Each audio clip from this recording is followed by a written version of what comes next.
Allahumma aftah lana hikmataka ya Allah.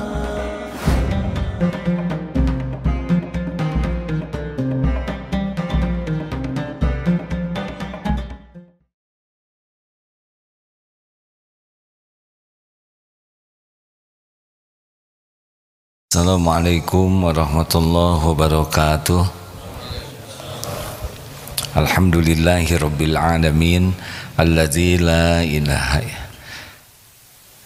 Alhamdulillahi rabbil alamin alladzi khalaqal mauta wal hayata liyabluwakum ayyukum ahsanu amala wa huwal azizul ghafur.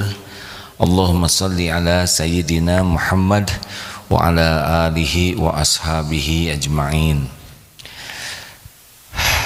Semoga Allah menggolongkan kita menjadi orang yang rendah hati, tawadu. Mengapa? Karena bahagia, mulia dan selamat itu ada pada tawadu, rendah hati.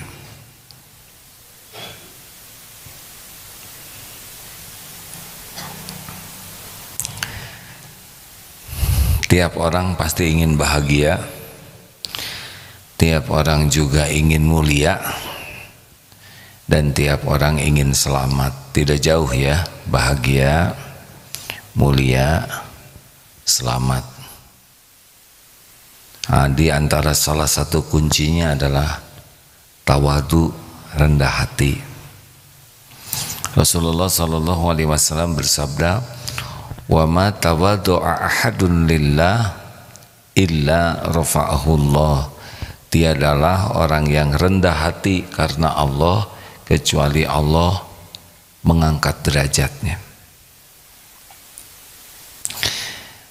Nabi Muhammad adalah puncaknya kehebatan seorang manusia, puncaknya kedudukan karena beliau nabi dan rasul yang paling akhir, paling mulia, puncaknya kecerdasan, puncaknya kesuksesan, puncaknya prestasi, tapi beliau puncaknya ketawaduan. Siapa kita ini?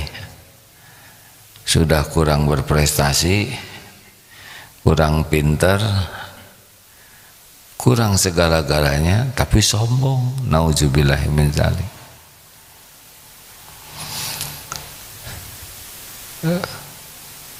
Nabi Adam melakukan kesalahan, maksiat kepada Allah, yaitu memakan buah yang dilarang. Maksiatnya itu adalah syahwat, memakan buah yang dilarang. Lalu dengan hidayah Allah tobat dan diterima tobatnya. Iblis melakukan maksiat kepada Allah dan maksiatnya itu sombong, takabur, hasilnya dilaknat oleh Allah. Nah, sombong ini lawannya dari tawadu. Maka penting sekali bagi kita untuk belajar tawadu dan berlatih tawadu lillahi ta'ala. Berikut ini akan dibacakan beberapa perkataan para ulama tentang tawadu. Imam Hasan Al-Basri berkata, tahukah engkau tawadu? Tawadu adalah engkau keluar dari kediamanmu, lantas engkau bertemu dengan seorang muslim, kemudian engkau merasa bahwa ia lebih mulia darimu. Jadi orang sombong itu kan dua cirinya, batarul haq wa ghamtun nas, menolak kebenaran dan menganggap remeh orang lain. Nah, orang tawadu sebaliknya, sangat merindukan, mencintai kebenaran dan tidak melihat orang lain lebih rendah dari dirinya. Jadi sekarang dilatih, ketemu misalkan santri ini ketemu security yang sudah usianya lebih tua. Oh, security ini jaga semalaman, usianya sudah banyak, sholatnya lebih banyak dari saya, zikirnya lebih banyak, amalnya lebih banyak, apalagi menjaga sekolah semalaman, sangat boleh jadi pahalanya lebih banyak dari saya. Hormat. Masuk santri baru, ini usianya lebih muda dari saya, berarti dosanya lebih sedikit daripada saya. Saya sudah banyak dosa. Adek ini baru umur 13 tahun, baru setahun baliknya, sedikit sekali dosanya. Kalau meninggal sama-sama, sangat boleh jadi adek ini lebih memungkinkan ke sorga daripada saya. Begitu. Lihat yang jualan di sana, udah sepuh. Oh, bapak ini sudah sepuh, membanting tulang, memeras keringat untuk menafkahi keluarganya. Setiap langkahnya pasti dicatat oleh Allah. Tetesan keringatnya juga dicatat oleh Allah. Letihnya jadi penggugur dosanya. Hormat. Jadi carilah prasangka baik bahwa orang lain lebih mulia daripada saya. Mungkin ibadahnya lebih khusyuk, mungkin malamnya lebih banyak menangisi dosa, kita tidak tahu. Mungkin lebih berbakti ke orang tuanya daripada kita. Boleh jadi lebih banyak menolong orang lain daripada kita. Uangnya sedikit tapi itu orang miskin. Pernah lihat video viral, ada seorang pemulung anak-anak yang kalau sudah mengumpulkan sampah lalu menutup tangannya, memasukkan uang ke sana tuh, lalu dia lari. Ya qadarullah, ada yang memvideokan. Sudah masih kecil, dosanya masih sangat sedikit, hartanya tidak banyak, ringan hisabnya, sudah begitu senang wakaf.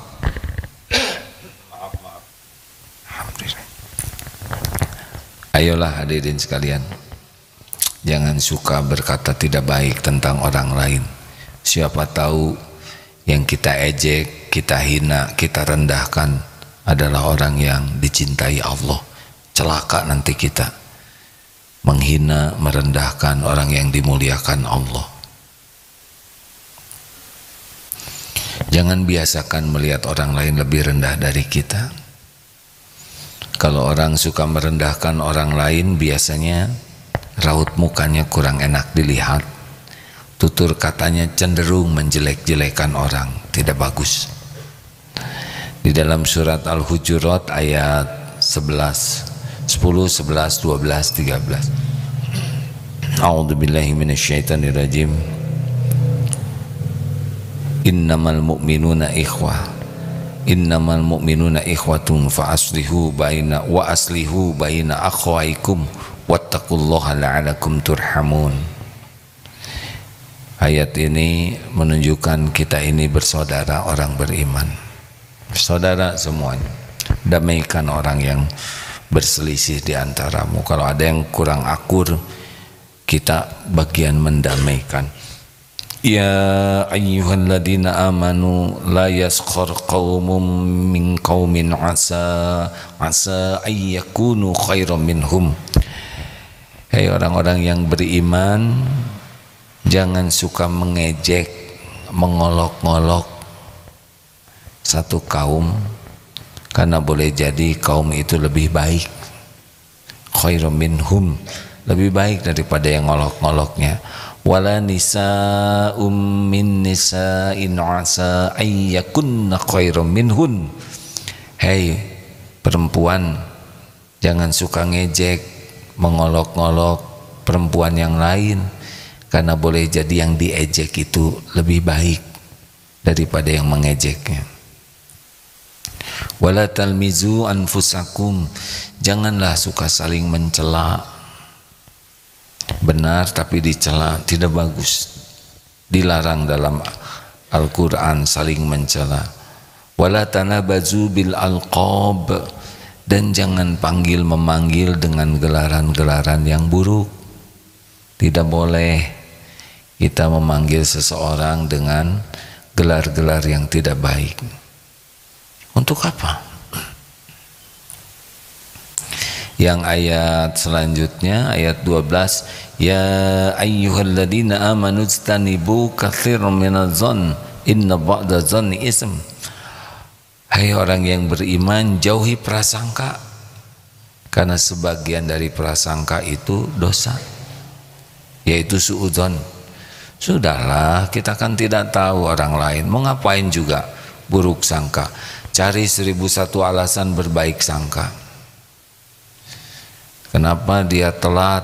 Mungkin sedang mules. Kenapa dia telat? Boleh jadi sedang nolong seseorang. Cari, setiap orang berbuat punya alasan, dan kita tidak tahu. Prasangka baik saja dulu. Kalau kita senang berprasangka baik, enak ke hati, dan Allah tahu kejadian yang sebenarnya. Kita berprasangka baik, ternyata yang diprasangka baik itu punya niat jelek ke kita. Allah tahu tidak? Tahu. Kita berprasangka baik karena tidak ada bukti. Allah tahu orang ini akan berbuat tidak baik. Allah yang kuasa membuka semua rencana orang. Kita berprasangka baik karena mematuhi perintah Allah, maka Allah lah yang akan menjaga, melindungi kita. Misal dilamar seseorang, udah kita nggak dapat berita tentang keburukan, kita berprasangka baik, tapi Allah tahu rahasia yang tersembunyi. Kalau kita sudah berprasangka baik, Allah mau membuka, kebuka nanti. Tidak ada yang tidak diketahui Allah. Ya, ingat seseorang pernah mengirim WA malam-malam minta bantuan, ayahnya sedang diopname kritis. Percaya saja, lalu berusaha membantu, diantaranya dengan membroadcast supaya terkumpul dana. Akhirnya ada seseorang yang membaca lalu mengecek ke orang tuanya, karena kenal, ternyata tidak apa-apa. Pagi sebelum subuh ngirim WA, sesudah subuh ketahuan. Caranya bagaimana? Caranya Allah membuka, ditelepon, bagaimana keadaan ayah? Loh, ke adiknya yang bersangkutan. Kata adiknya, ayah saya tidak apa-apa. Akhirnya minta nomor telepon, ditelepon ke ayahnya, tidak apa-apa, sehat-sehat saja. Artinya berbohong, dibuka oleh Allah, padahal sudah niat membantu. Jadi jangan ragu untuk berbaik sangka. Kalau kita tidak ada fakta, tidak ada bukti, ya kita berbaik sangka saja. Nanti Allah akan menolong kita. Kalau toh yang dibaik sangkai itu tidak baik.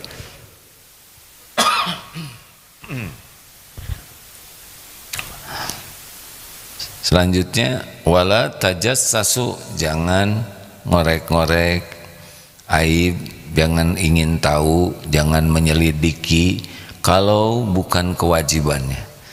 Kalau bukan polisi ya udahlah, jangan. Kalau bukan jaksa juga jangan. Kalau yang bukan kewajiban kita harus tahu, kita tidak usah ingin tahu, tidak usah ngorek-ngorek. Termasuk kalau sudah menikah, tidak usah ditanya, Bu, dulu sebelum nikah dengan saya punya pacar tidak? Mau apa? Kan? Ya punyalah Pak. Berapa coba? Ya saya kan termasuk primadona di kelas, jadi setiap kuartal ganti pacar gitu. Siapa saja pacar kamu? Ya itu atasan bapak ya, bisa meriang-riang itu seumur hidup. Sudahlah, Tidak usah serba ingin tahu. Nanti yang harus kita tahu, Allah akan memberitahu. Beneran hadirin. Allah kan tahu segala-galanya. Tapi gimana kalau dia punya salah dulu? Ya boleh jadi sudah tobat dan sudah diampuni oleh Allah. Tapi kalau dia salahnya terus-terusan berulang, kata siapa? Kan belum tahu dia akan mengulangi kesalahan. Berapa banyak orang yang asalnya salah dan sekarang jauh lebih baik dari kita. Dan berapa banyak kesalahan kita yang sudah tidak kita lakukan lagi. Betul?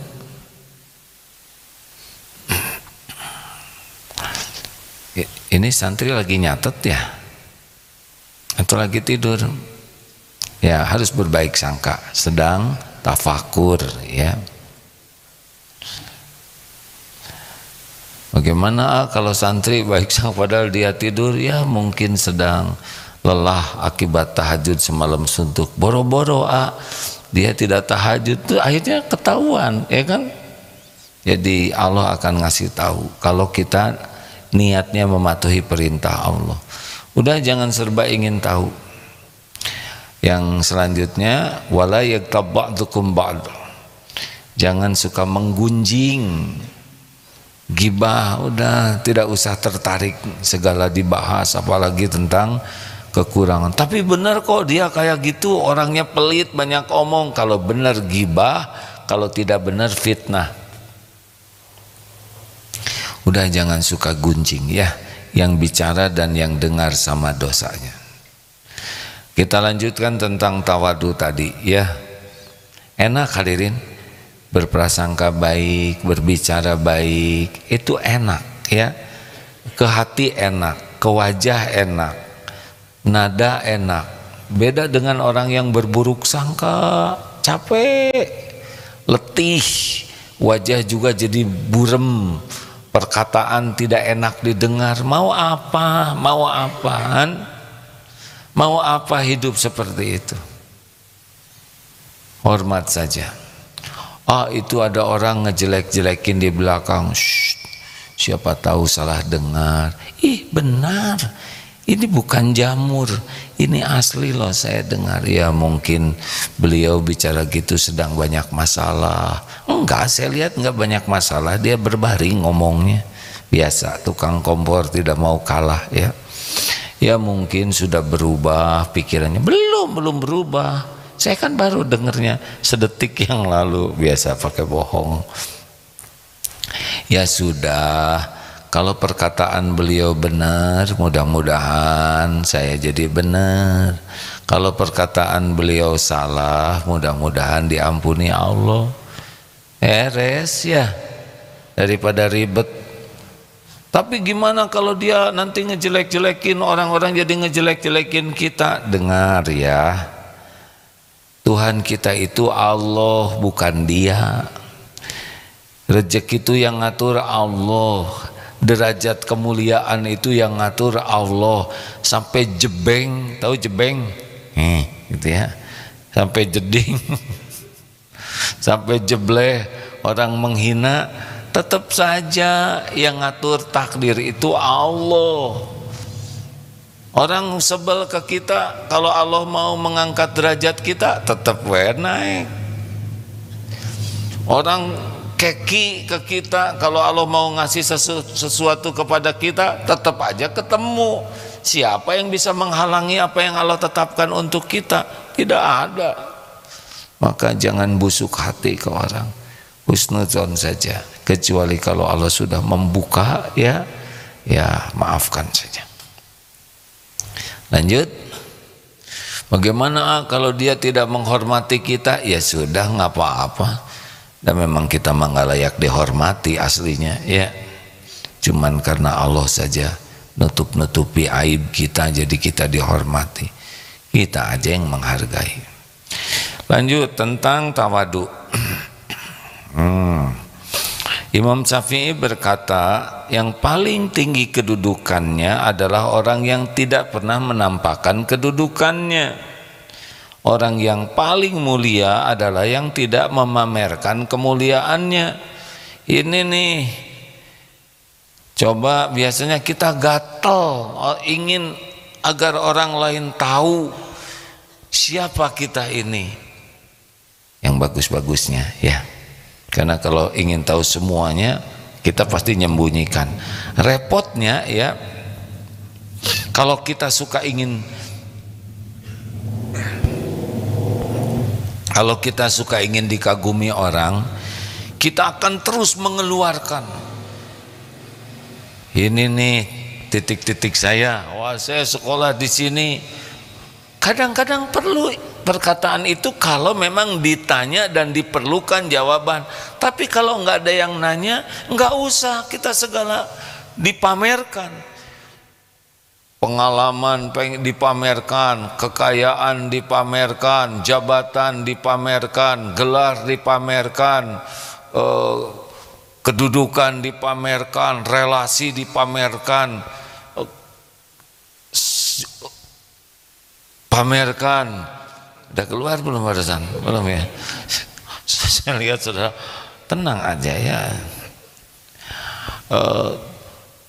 Darah, warna darah, ada yang biru, ada yang belang ya, dipamerkan. Ada yang ingin tak diketahui, ada yang saudaranya jadi pejabat, pamerkan, padahal dia enggak dekat-dekat amat.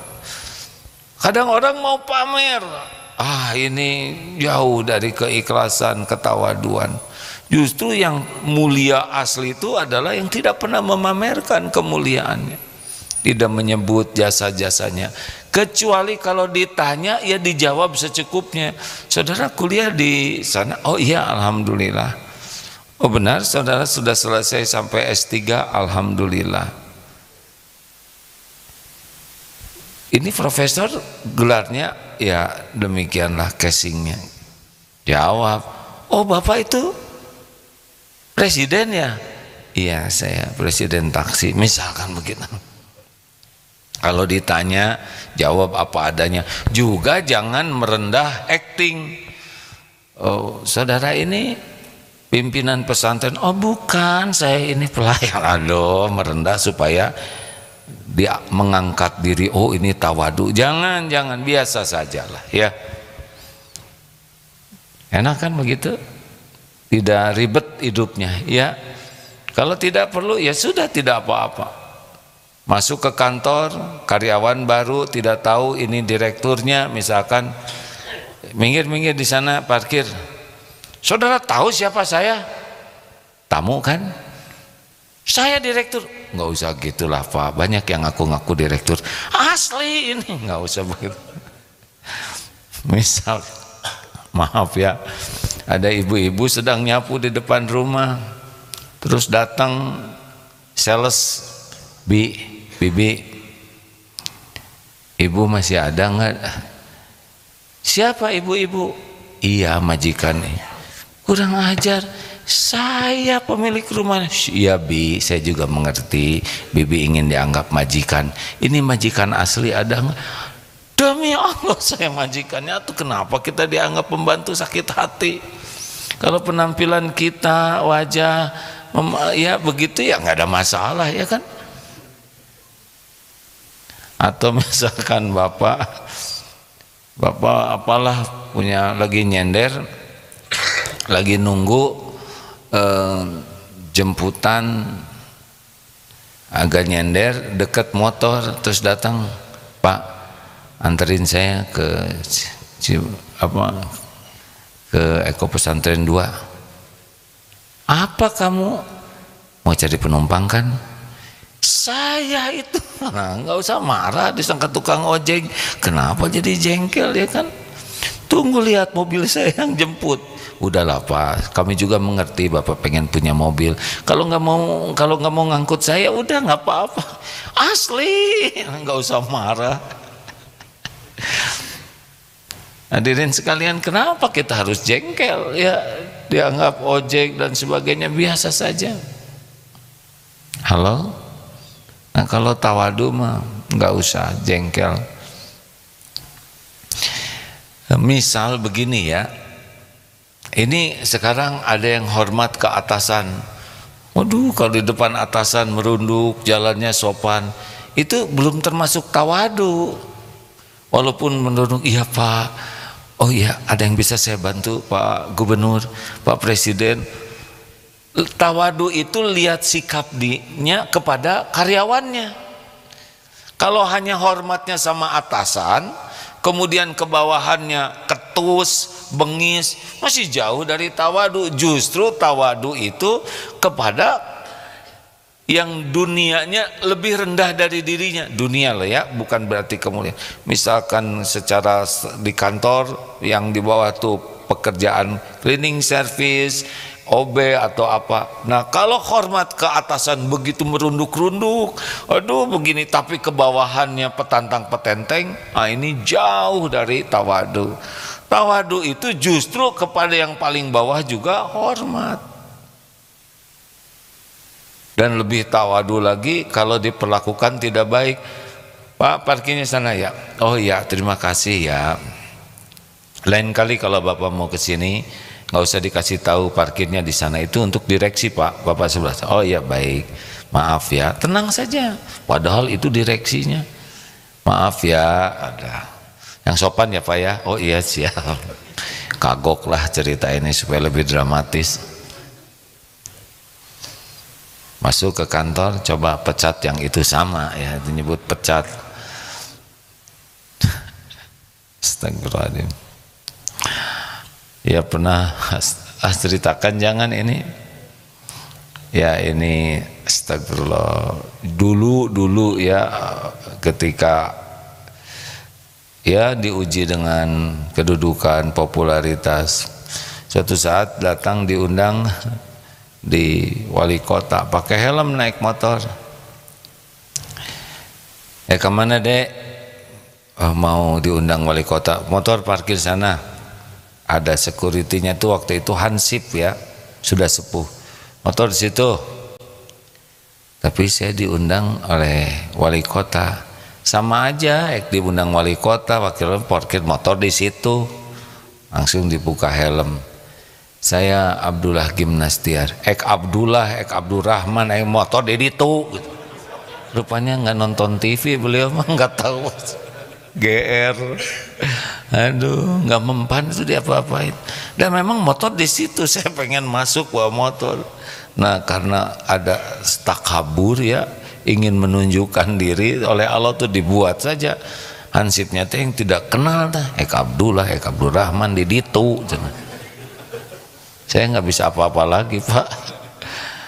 Itu Allah yang ngatur ya, supaya kita teh nggak ujub. Apalah artinya jabatan, pangkat, popularitas, cuman casing saja itu.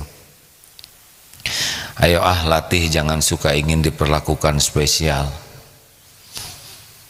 Nah lanjut. Sudah habis waktunya kah? Jadi tidak usah memaksakan diri menyebut siapa saya, anak siapa. Dan itu tuh asli, jangan diem tapi ngedumel. Atau diem tapi merasa saya ini spesial, harusnya saya duduk di kursi paling depan. Jadi dia sengaja duduk di belakang tuh dengan harapan orang tahu nih, ini harusnya di depan tapi di belakang. Jadi acting juga ada ya. Atau ngeberesin sendal. Kalau orang merasa tawadu berarti belum tawadu, sambil ngeberesin sendal tuh besar harapan ada orang yang ngerekam dan memviralkan. Ini enggak tawadu asli, ini acting ya. Orang yang tawadu asli itu tidak merasa rendah hati, hanya merasa ya memang saya harus melakukan seperti ini. Nabi Muhammad SAW di rumah nyapu biasa dan enggak diviralkan ya. Kita nyapu dikit sampai begini, makanya nyapunya sambil bawa kamera.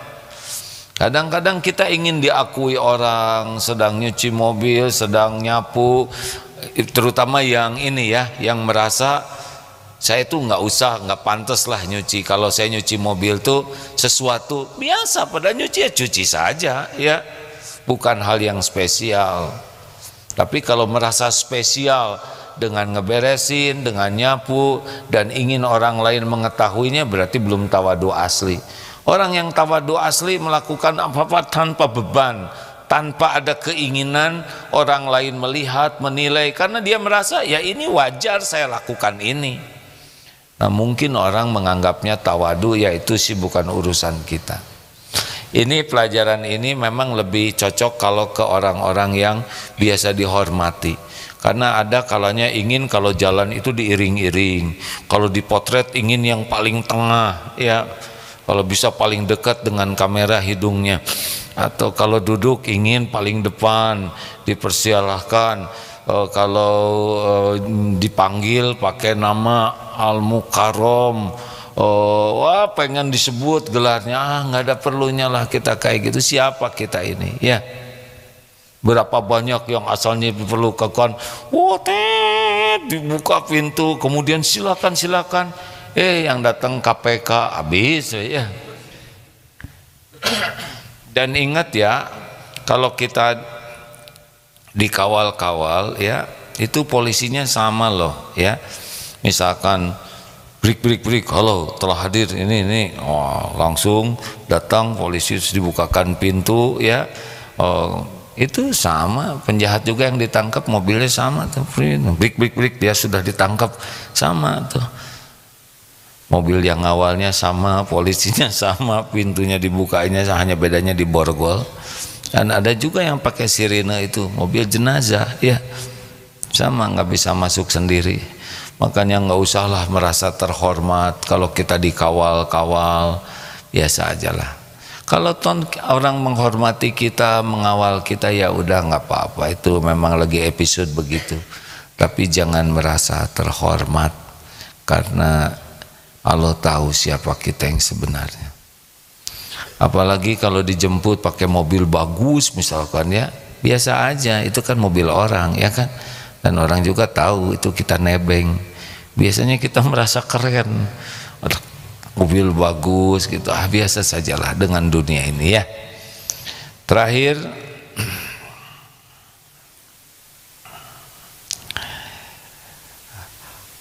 kata Basir bin Al-Harith berkata, aku tidaklah pernah melihat orang kaya yang duduk di tengah-tengah orang fakir, dan yang bisa melakukan demikian tentu orang yang punya sifat tawadu. Ini ada kisah seorang ulama besar. Buka bersama, tentu disediakan tempat khusus. Hari pertama buka bersama Syekh dengan para pimpinan, dengan para tokoh-tokoh lain, para petinggi gitu, ya, makan. Tapi hari ketiga buka bersama tidak ada ini ulama ini.